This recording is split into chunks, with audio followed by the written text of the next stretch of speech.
controversial topic involving Georgia's coastline. Now a new report from the American Petroleum Institute claims the state could benefit in the tens of millions of dollars if offshore oil drilling is allowed. WSAV's Joanne Merrigan is here tonight with the numbers and the timing of this report. Well, Tina, this report says that Georgia, as well as states like South Carolina, might make hundreds of millions of dollars in tax revenues if offshore oil and gas drilling is allowed.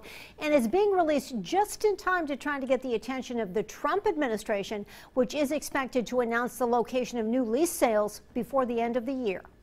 Up and down the East Coast, at least some have made it clear they don't want offshore oil drilling, but the oil industry has never backed down. The push now is to go out there and try to identify it with our new technology. And then that way we could pinpoint exactly how much of a revenue benefit the state could see. The industry has prepared this report citing benefits to states all along the eastern seaboard, including Georgia, saying the Peach State could make as much as $200 million over 20 years in increased sales tax. The timing isn't necessarily coincidental. It's meant to get the president's attention. We're trying to do the best that we can in releasing these types of reports, to try to show President Trump and his administration as well as the general public that, there is a benefit to, maybe keeping the Atlantic on the table.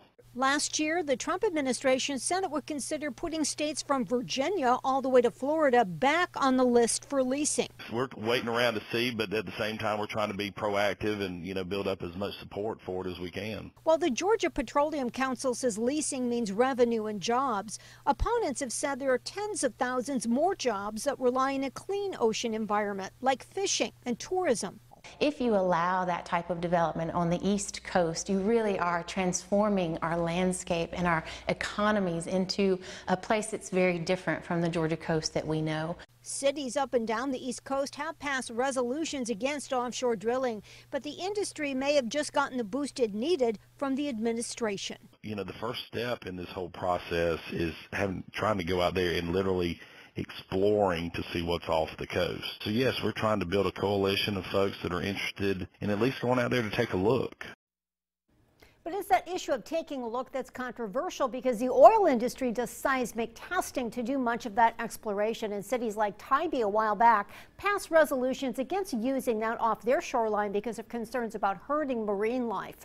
Meanwhile, the announcement from the Trump administration on new leases is expected before the end of the year. Joanne Merrigan, WSAV News 3.